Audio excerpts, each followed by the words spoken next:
Guys, we need to talk about this Ohio State quarterback mess. It's not as bad as the defense. Don't get me wrong. It's not as bad as the defense, but it is an issue. And I'm really confused on what Ryan Day is doing. Ryan Day right now has a phenomenal opportunity to try out another quarterback while still, having the opportunity to go back to C.J. Stroud if it doesn't work out or if Kyle McCord struggles. So the situation is C.J. Stroud has regressed over his first 3 starts, with his worst outing coming against Tulsa this past week. Ohio State was winning by a touchdown into the 4th quarter in this game. He is also apparently dealing with a shoulder injury.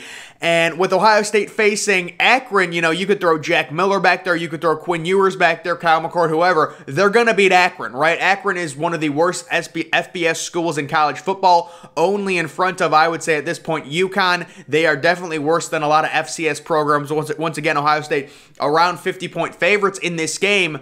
So, you don't have to bench C.J. Stroud. You could say, listen, we're facing Akron. We're going to destroy him anyways. C.J. Stroud's arm is his shoulder. That's what's been bothering him, is hurting. We're going to rest him, and we're going to go with Kyle McCord and see what he can do, see what the true freshman can do.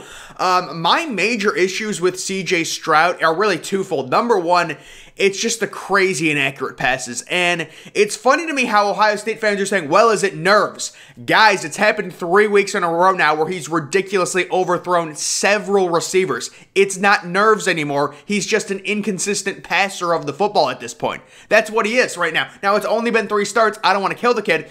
Everyone says, oh, you shouldn't, the kid's 19. He's young, I know. This is strictly football. Okay, you have the best wide receiver room in college football, and I understand Ryan Day's hesitancy to give the program over to a true freshman like Kyle McCord. It's not looking like Quinn Ewers is in the picture right now. Although, guys, please stop saying Quinn Ewers should redshirt. It's not going to make a difference. Quinn Ewers is a 3-and-done at Ohio State, or if he transfers at another school, he's staying 3 years in college football, and this is year number 1. It doesn't matter if he redshirts so we can get, quote-unquote, another year of Quinn Ewers. It's not happening. He's a 3-and-done. Okay, it doesn't matter if he redshirts or not. Obviously, they don't think Quinn Ewers is ready. I completely understand that. He came in really late to camp. He still probably doesn't know the full playbook. So, but guys, you look at Kyle McCord. If there was ever a time to insert a true freshman into the offense, is this not the perfect offense? You've got a veteran offensive line, you've got a superstar running back, and you've got the best wide receiving core in college football. If not now, when? Are you ever going to play a true freshman if you're Ryan Day? I understand the hesitancy. I understand it. But Kyle McCord's a guy, maybe he brings a little bit more moxie. I like some moxie. I like some swagger with my quarterback. It doesn't have to be Baker Mayfield levels. But you look at C.J. Stroud, and after every bad throw, he's like, meh, and that's his personality. That's okay. And Justin Fields was a little bit like that, but Justin Fields had more swagger to him. There's competitiveness being that quarterback, that alpha, that leader, that I think Kyle McCord really could have. And the other huge thing is running the football. Now, people are speculating that it's because of his shoulder injury.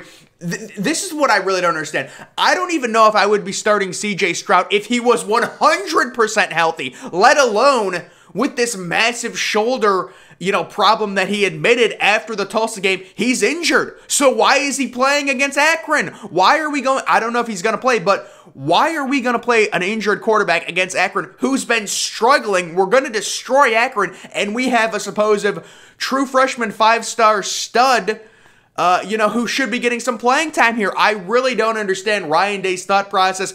Again, I'm not in the quarterback rooms. Maybe Kyle McCord is really struggling, but, you want to talk about the reports coming out of Ohio State talking about how good Stroud looked in the offseason, how good McCord looked. There was really not many negative reports. I understand they're not going to, report if McCord is really bad. They're not going to say that.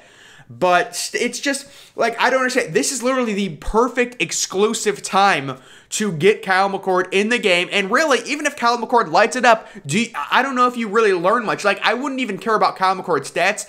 I want to see how he moves in the pocket. I want to see how he takes hits, how he handles pressure, how he runs, his moxie, his overall demeanor, things like that, his ability to get the ball out, his deep passes to Olave or Wilson or whatever. That's what I would want to see. It's really not even about the result. But with C.J. Stroud, it's the overpasses, it's the unwillingness to run, and then they want to say, well, it's because of his shoulder injury. then why is he playing? If his shoulder is that bad to where he's struggling against Tulsa, I know they were dropping 8. I know they were playing coverage. Still, you're missing Olave sprinting down the field. You're missing him by 15 yards. Shaq couldn't catch it. I mean, it's just, it really is. It's just the inconsistency when it comes to throwing the ball down the field. That's the big thing. And, you know, it'll be interesting to see what Ohio State does against Akron. I really think with this injury to Stroud, you're not benching him. You're not benching him. You are not benching him. You can say he's injured. We're 50-point favorites. We're not going to risk it. What's the harm in that? Unless he really isn't in. Well, I'm guessing Stroud, because he admitted after the Tulsa game, he said, "Yeah, I'm hurt." That's what C.J. Stroud said. So he admitted he was at least a little bit injured, and there were rumors going back to the first game against Minnesota that he had this shoulder issue.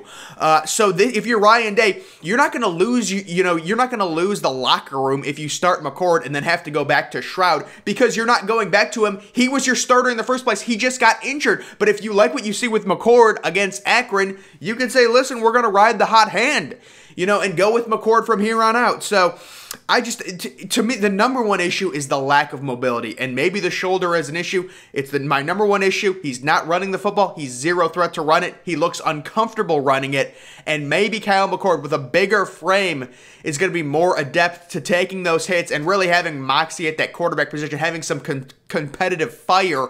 I don't want to kill, Stroud's personality or anything like that. Every kid is different, but I would like to see a little bit fire, a little bit competitiveness, a little bit of passion, a little bit of energy from the starting quarterbacks, and then the whole thing with Quinn Ewers, again, people saying he's going to redshirt. You can redshirt him, great. He's leaving after 3 years. Redshirted or not, he's leaving as a redshirt sophomore, as a true junior, whichever one you want, he's leaving after 3 years, okay? And I understand not wanting to play him. I get it. If Ewers had come in at the same time with McCord as an early enrollee, I believe McCord was an early enrollee. I'm guessing he was if he's a quarterback. Most QBs are going to be early enrollees to try and learn the playbook as fast as possible. It would be a completely different situation. But right now it looks like you've got, McCord waiting in the wings if Stroud cannot play, and then probably Jack Miller still in front of Quinn Ewers when it comes to the Ohio State quarterback room.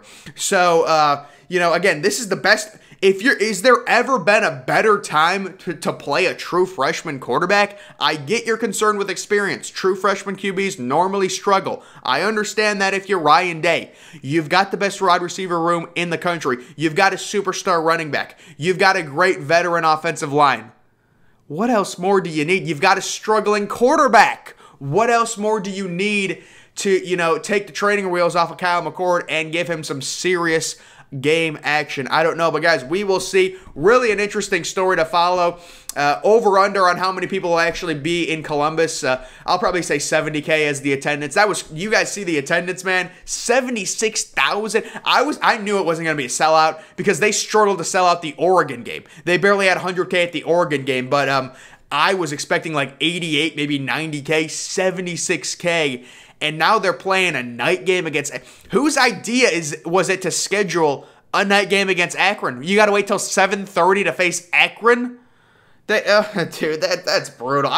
Who's waiting like that? It's just a terrible time slot. But it is a primetime game under the lights on Big Ten Network. On Big Ten Network, a primetime game on BTN.